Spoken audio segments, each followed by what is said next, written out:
Bismillahirrahmanirrahim. Assalamualaikum warahmatullahi wabarakatuh. Perkenalkan, nama saya Vivi Nurhalisa, NIM 19040300042 dari kelas MBS 4A. Nah, baiklah, di sini saya akan membuat video untuk memenuhi tugas akhir atau UAS mata kuliah Lembaga Keuangan Syariah.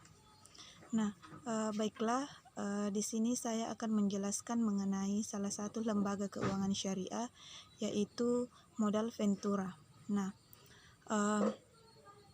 kata istilah Ventura berasal dari kata ventur yang bisa diartikan sebagai sesuatu yang mengandung resiko, atau dengan kata lain bisa juga diartikan sebagai suatu usaha.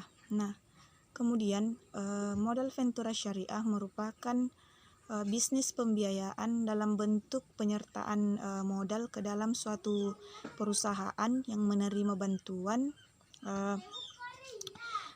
pembiayaan untuk jangka waktu tertentu dengan tetap berpacu kepada prinsip-prinsip syariah yang berlaku. Nah, kemudian embrio pembiayaan modal ventura lahir sejak didirikannya PT Bahana Pembina Usaha Indonesia berdasarkan PP nomor 18 tahun 1973, di mana sahamnya ini dimiliki oleh pemerintah dengan tujuan yang pertama, yaitu menumbuhkan dan merangsang pengusaha-pengusaha kecil dan menengah, serta memberikan berbagai macam bantuan yang diperlukan dengan tetap mengedepankan kaidah-kaidah berusaha yang sehat. Kemudian yang kedua, yaitu membantu pengembangan usaha kecil dan menengah dengan cara turut serta sebagai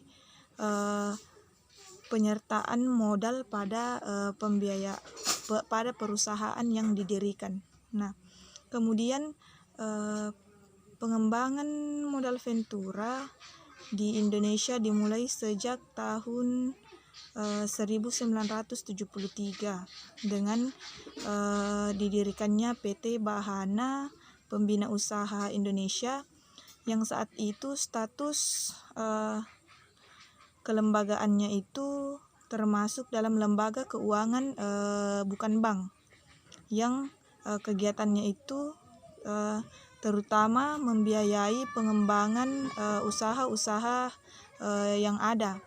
Nah, kemudian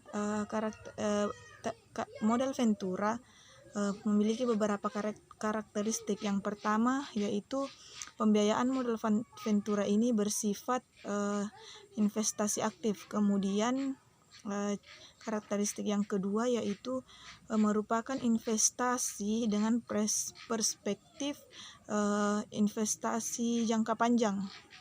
Nah, kemudian yang ketiga, yaitu pembiayaan yang bersifat resiko tinggi. Kemudian karakteristik selanjutnya itu modal ventura termasuk, atau modal ventura ini bersifat sementara, dengan kata lain untuk jangka waktu tertentu saja. Nah, kemudian terdapat 3 unsur yang paling penting atau yang terlibat secara langsung terkait dengan mekanisme modal ventura ini. Yang pertama, yaitu pemilik modal yang menginginkan keuntungan yang tinggi. Kemudian menginginkan keuntungan yang tinggi dari modal yang dimilikinya. Kemudian yang kedua, yaitu profesional yang mempunyai keahlian dalam mengelola investasi tersebut.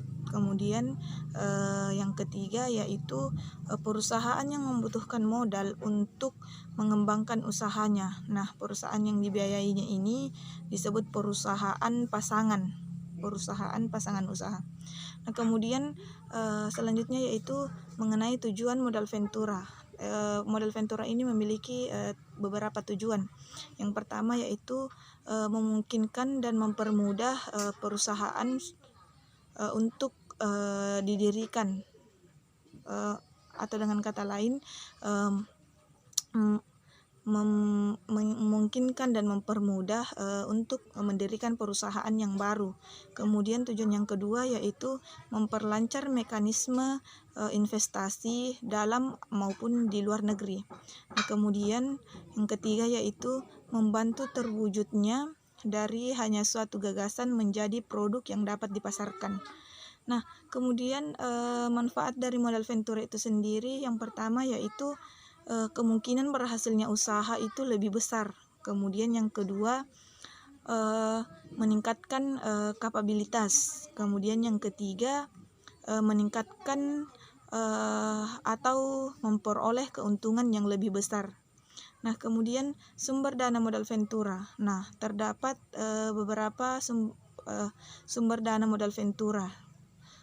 Dibedakan dalam beberapa bagian, yang itu berdasarkan cara pemberian bantuan itu ada pendekatan 1 tingkat dan ada pendekatan 2 tingkat. Kemudian berdasarkan cara perhitungannya itu ada leverage venture capital dan equity venture capital. Kemudian berdasarkan kepemilikan itu ada private venture capital company dengan public venture capital company.